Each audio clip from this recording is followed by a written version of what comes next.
Maria Alvarez adjusted the strap of her well-worn purse as she stepped off the bus, her arms weighed down by grocery bags and the exhaustion of another grueling day.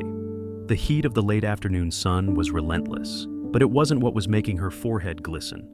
It was the constant pressure, the kind that sat heavy on her chest as she thought about rent, bills, and how to stretch her meager paycheck to cover everything her 5 children needed. Another Mexican mom with too many kids, her neighbor Doña Rosa's voice echoed in her mind.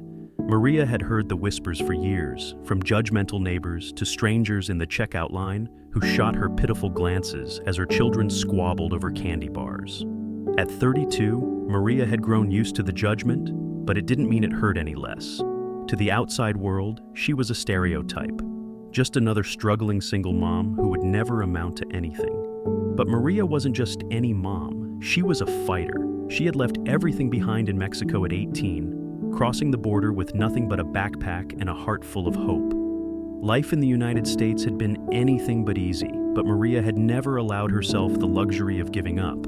Her children, Carlos, 14, Sofia, 3, and the 3 in between, were her entire world, and she would do whatever it took to give them a better life. Even if it meant working 2 jobs, sleeping 4 hours a night, and ignoring the aching loneliness that gnawed at her when the kids were asleep. At home, things weren't much easier.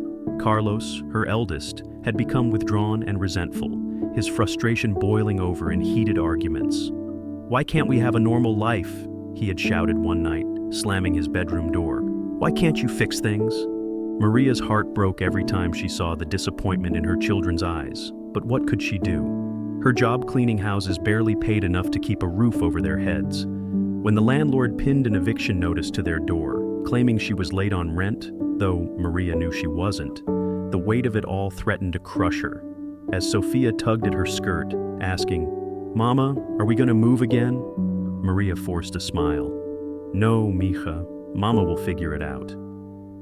That night, Maria lay awake on her thin mattress, staring at the water-stained ceiling of their cramped apartment. She had to find a way to break this cycle of struggle, not just for herself, but for her children. The whispers, the judgments, they had fueled a fire inside her. Maria wasn't just a struggling mother. She was a dreamer, a fighter. And though she didn't yet know how, she was determined to prove to everyone, especially her children, that she could rise above the stereotypes and achieve something extraordinary. Little did she know, the journey she was about to embark on would change her life and her community forever.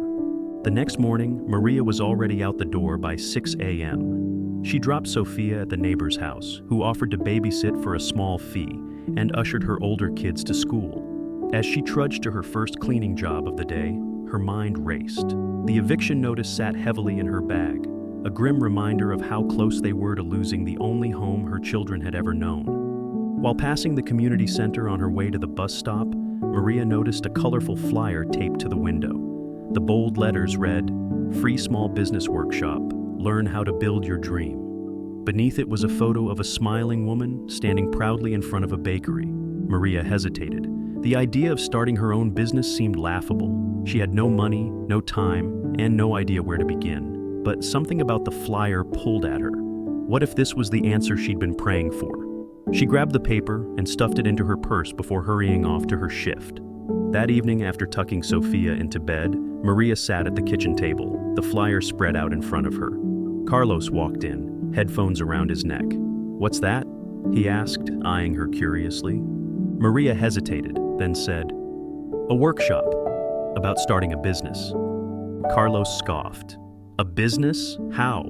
You're already gone all day. What's the point?" Maria looked at him, her exhaustion giving way to a flicker of determination. "Because I need to do something more, Carlos, for you, for all of us." The workshop was held in a small room at the community center, and Maria felt immediately out of place. The other attendees were dressed professionally, carrying notebooks and laptops. Maria had come straight from work, still wearing her cleaning uniform. She almost turned around and left, but the warm smile of the workshop leader stopped her. "Welcome, come in, have a seat," the woman said, gesturing toward an empty chair.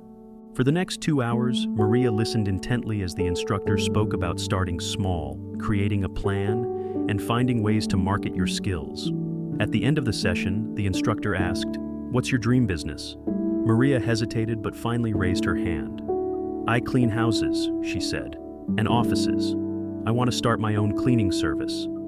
"That's a fantastic idea," the instructor replied. "There's always demand for good cleaning services, especially if you bring professionalism and care." As Maria walked home that night, something stirred inside her. For the first time in years, she allowed herself to imagine a future where she wasn't just surviving, she was thriving. Maria's first challenge came almost immediately. She spent hours researching permits and costs, only to realize that starting a business required money she didn't have. She tried to save from her cleaning jobs, but every dollar went toward rent, groceries, and school supplies. Her neighbor, Doña Rosa, wasn't shy about sharing her opinions. "A business?" she said, her tone dripping with skepticism. "Mija, you have 5 kids. Stick to what you know. Don't waste your time." Carlos wasn't much kinder. One evening, he walked into the kitchen and saw Maria hunched over a notebook, sketching out a budget.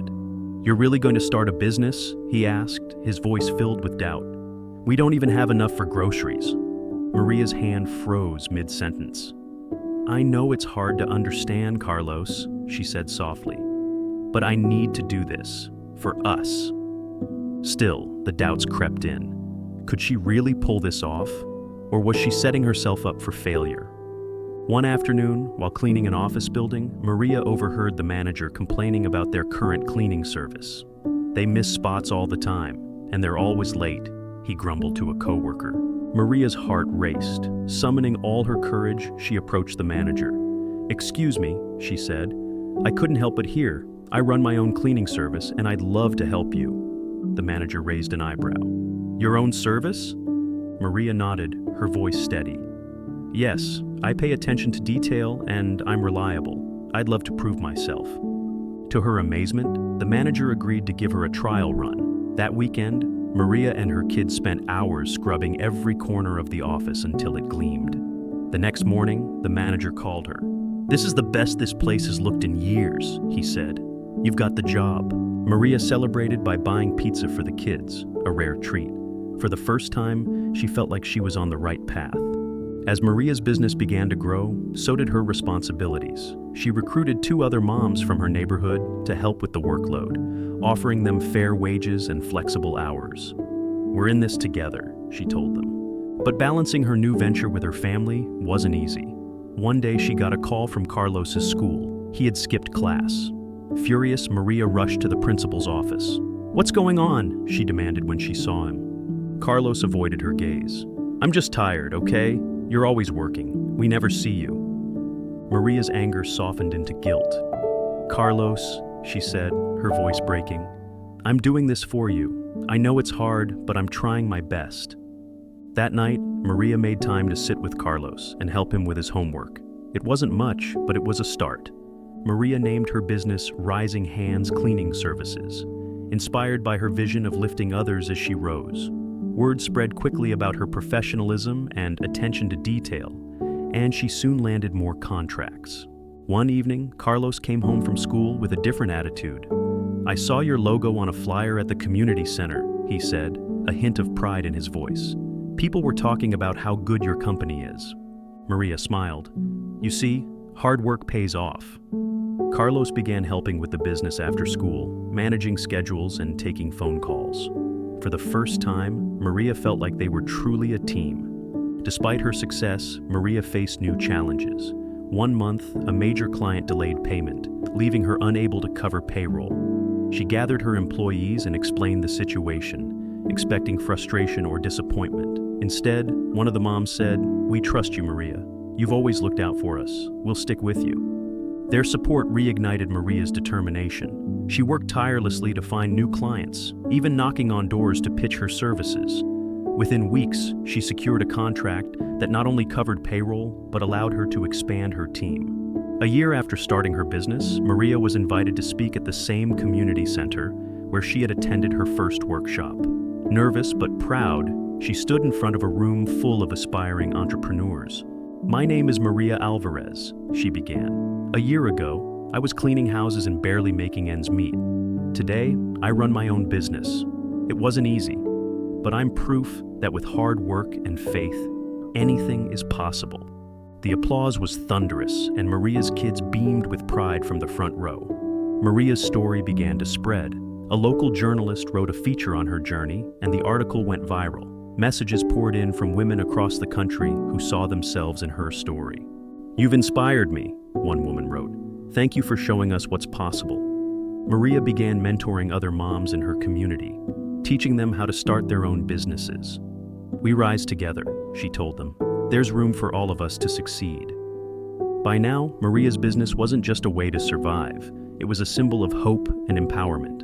Little did she know, her greatest triumphs were yet to come. Maria Alvarez stood in the backyard of her new home, a modest but comfortable house with a patch of grass where her children played tag under the warm afternoon sun. It wasn't a mansion, but to Maria, it was a symbol of everything she had worked for, a space her family could finally call their own. The house had taken years of sacrifice to afford, but every late-night cleaning offices and early morning workshops had led to this moment. Maria's business, Rising Hands, cleaning services now employed over 20 people, many of them single mothers like herself. She offered not just jobs, but hope, creating a community of women who, like her, had once been written off as incapable. Her eldest son, Carlos, had transformed too. Once a frustrated teenager, he was now 18 and enrolled in a local business college. He worked part-time for Rising Hands, managing client accounts and organizing schedules. "We're going to expand, Mom," he said one evening as they sat at the kitchen table reviewing invoices. "Franchises, new cities, this is just the beginning." Maria smiled, pride swelling in her chest. "We'll get there, Carlos, but let's make sure we keep helping people along the way." One afternoon, Maria was at the grocery store when she ran into Doña Rosa, the neighbor who had once doubted her. "Maria," Doña Rosa said, her tone surprisingly kind, "I heard about your business. People are saying you've done something incredible." Maria paused, unsure how to respond. Doña Rosa had been one of her harshest critics, always ready with a snide comment, but now the woman's face was soft with admiration. "I was wrong about you," Doña Rosa admitted. "I judged you without knowing your strength. You've made something of yourself, and you've helped others too. I'm proud of you, mija." Maria nodded, a small smile playing on her lips.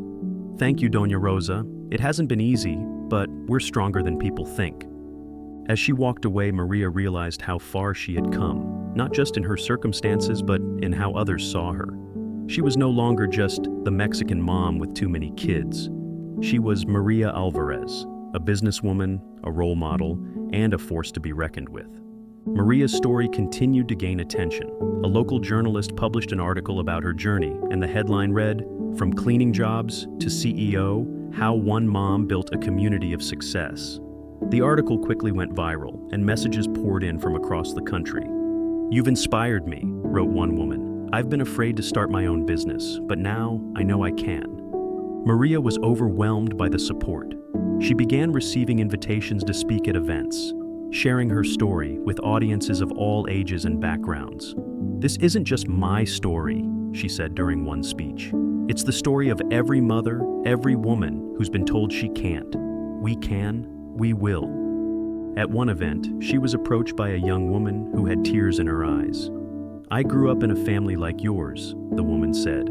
"I never thought someone like me could succeed, but you've shown me that it's possible." Maria hugged her tightly. "You're stronger than you think. Don't let anyone tell you otherwise."